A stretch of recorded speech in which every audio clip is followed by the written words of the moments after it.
ಭಾರತದಿಂದ ಜನಸಾಮಾನ್ಯರ ಜೀವ ಖಾಲಿ ಆಗ್ತದೆ ಅನ್ನೋ ಆರೋಪ ಮಾಡಿದ್ದಾರೆ ಖರ್ಗೆ.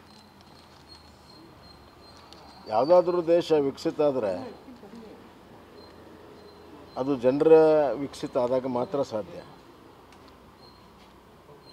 ಕಾಂಗ್ರೆಸ್ ಸರ್ಕಾರ ಇದ್ದಾಗ ಆಡಳಿತ ಮಾಡೋವರ ಜೇಬು ತುಂಬಿತ್ತು, ಜನಸಾಮಾನ್ಯರು ಜೇಬು ಖಾಲಿಯಾಗಿತ್ತು. ನರೇಂದ್ರ ಮೋದಿ ಅವರು ಪ್ರಧಾನಮಂತ್ರಿ ಆದಮೇಲೆ 25 ಕೋಟಿ ಜನ ಬಡತನ ರೇಖೆಯಿಂದ ಮೇಲೆ ಬಂದಿದ್ದಾರೆ. ಕಾಂಗ್ರೆಸ್ ಸರ್ಕಾರ ಇದ್ದಾಗ ಅತ್ಯಂತ ಕಡಿಮೆ ಜನ 1 ಕೋಟಿ ಇನ್ಕಮ್ ಟ್ಯಾಕ್ಸ್ ಕಟ್ತಿದ್ರು. ಈಗ 4 ಲಕ್ಷ ಜನ 1 ಕೋಟಿ ಇನ್ಕಮ್ ಟ್ಯಾಕ್ಸ್ ಕಟ್ತಾ ಇದ್ದಾರೆ. ಆವಾಗ ಬರೀ 30,000 ಜನ ಕಟ್ತಿದ್ರು.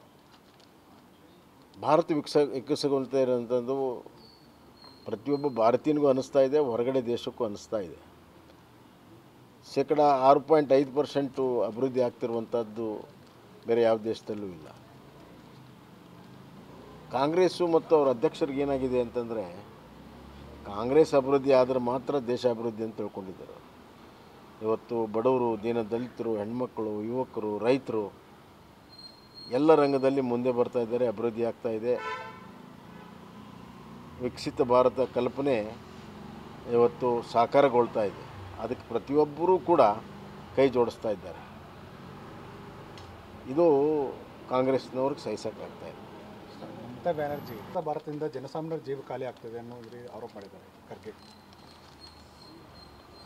ಯಾವುದಾದ್ರೂ ದೇಶ ವಿಕಸಿತ ಆದರೆ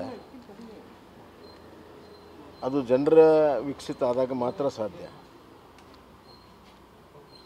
ಕಾಂಗ್ರೆಸ್ ಸರ್ಕಾರ ಇದ್ದಾಗ ಆಡಳಿತ ಮಾಡೋವರ ಜೇಬು ತುಂಬಿತ್ತು, ಜನಸಾಮಾನ್ಯರು ಜೇಬು ಖಾಲಿಯಾಗಿತ್ತು. ನರೇಂದ್ರ ಮೋದಿ ಅವರು ಪ್ರಧಾನಮಂತ್ರಿ ಆದಮೇಲೆ 25 ಕೋಟಿ ಜನ ಬಡತನ ರೇಖೆಯಿಂದ ಮೇಲೆ ಬಂದಿದ್ದಾರೆ. ಕಾಂಗ್ರೆಸ್ ಸರ್ಕಾರ ಇದ್ದಾಗ ಅತ್ಯಂತ ಕಡಿಮೆ ಜನ 1 ಕೋಟಿ ಇನ್ಕಮ್ ಟ್ಯಾಕ್ಸ್ ಕಟ್ತಿದ್ರು. ಈಗ 4 ಲಕ್ಷ ಜನ 1 ಕೋಟಿ ಇನ್ಕಮ್ ಟ್ಯಾಕ್ಸ್ ಕಟ್ತಾ ಇದ್ದಾರೆ. ಆವಾಗ ಬರೀ 30,000 ಜನ ಕಟ್ತಿದ್ರು.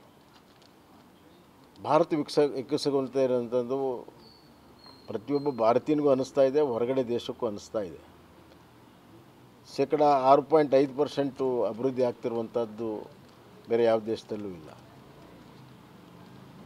ಕಾಂಗ್ರೆಸ್ಸು ಮತ್ತು ಅವರ ಅಧ್ಯಕ್ಷರಿಗೆ ಏನಾಗಿದೆ ಅಂತಂದರೆ, ಕಾಂಗ್ರೆಸ್ ಅಭಿವೃದ್ಧಿ ಆದರೆ ಮಾತ್ರ ದೇಶ ಅಭಿವೃದ್ಧಿ ಅಂತ ತಿಳ್ಕೊಂಡಿದ್ದರು. ಇವತ್ತು ಬಡವರು, ದೀನ ದಲಿತರು, ಹೆಣ್ಮಕ್ಕಳು, ಯುವಕರು, ರೈತರು ಎಲ್ಲ ರಂಗದಲ್ಲಿ ಮುಂದೆ ಬರ್ತಾ ಇದ್ದಾರೆ, ಅಭಿವೃದ್ಧಿ ಆಗ್ತಾ ಇದೆ. ವಿಕಸಿತ ಭಾರತ ಕಲ್ಪನೆ ಇವತ್ತು ಸಾಕಾರಗೊಳ್ತಾ ಇದೆ. ಅದಕ್ಕೆ ಪ್ರತಿಯೊಬ್ಬರೂ ಕೂಡ ಕೈ ಜೋಡಿಸ್ತಾ ಇದ್ದಾರೆ. ಇದು ಕಾಂಗ್ರೆಸ್ನವ್ರಿಗೆ ಸಹಿಸೋಕ್ಕಾಗ್ತಾ ಇದೆ. ಮಮತಾ ಬ್ಯಾನರ್ಜಿ